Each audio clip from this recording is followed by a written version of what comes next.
Hi, and welcome to College Planning Untangled, where we try to simplify the lives of all of our families that are planning to, get a kid off to college in the next few years.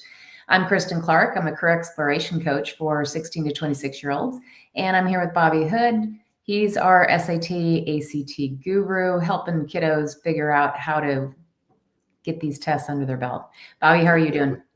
Just great. Yeah, got to, we've talked for the last, like month and a half about different kinds of careers and how careers are going to be changing and new careers students might be interested in, like as the world changes. And now we've got something to talk about today that is just a kind of crazy idea that apparently like people have known about this for a while, but college enrollment is expected to start dropping this year. It started a tiny bit last year, but there's about to be what Forbes called it a demographic cliff in college admissions. And so I'm putting a link to this article in the chat here, but it's just in Forbes, and the title is "As 2025's Demographic Cliff Looms, How Far Will College Enrollment Fall?" So yes, let's talk about that. Like what's about to happen, I guess, right? Yeah, and Bobby, just for our listeners so that they know, the decline is actually just because there are less kids that are rolling into this age group. And, I had to do the math and go back a little ways, but we've figured out it's because around that 2008 crash, right? Yeah, apparently when the economy had that crash, just people tightened their belts, and one of the ways they did that is just on average fewer kids, right?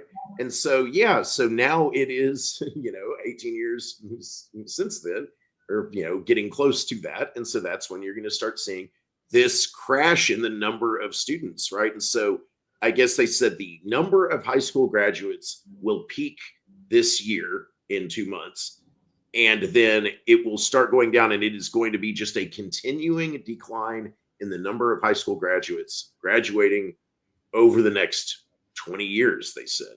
And wow.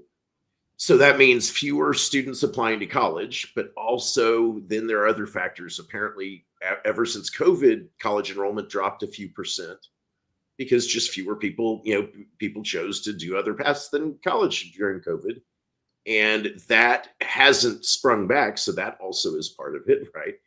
And so the question is, what does this mean for people who are going to be applying to college? And I think the simple answer is, fewer people applying for basically the same number of spots. So maybe a little bit easier to enroll in colleges, particularly in the Northwest, West, and Northeast. Apparently in the South, there will still be continuing increases in enrollment.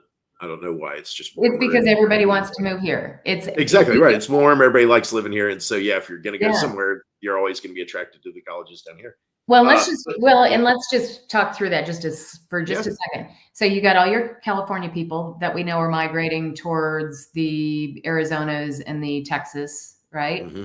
You've got a lot of your Northwest people, and I would even have to tell you Midwest, Bobby. Yeah. Did they say anything about the Midwest? And it did. I mean, it said it's Northwest, Midwest, and Northeast and West. Yeah. They just said South is the only one that will still be going up. I'm rolling a little bit. But yeah, that's absolutely the case. And so the Midwest will also be seeing those declines, but in the South we'll be seeing some increases still. But so basically it should mean that colleges are going to like offer more financial incentives, like maybe bigger financial packages, maybe bigger scholarships.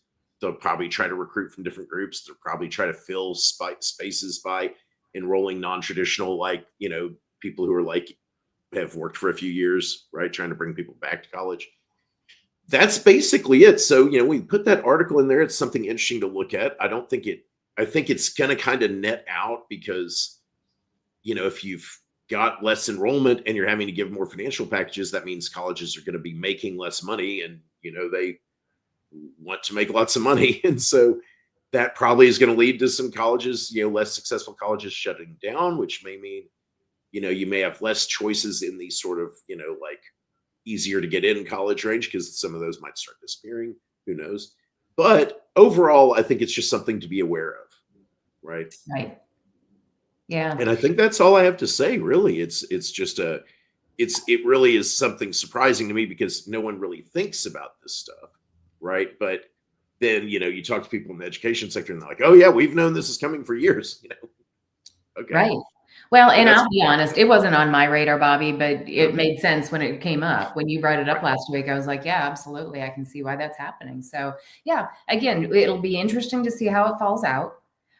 Because, like over the last couple of years, we've seen that kids are filling out more applications. So they're getting more applications, not necessarily more bodies coming into the school. Right. Yeah, so absolutely. That may also, continue. We'll see.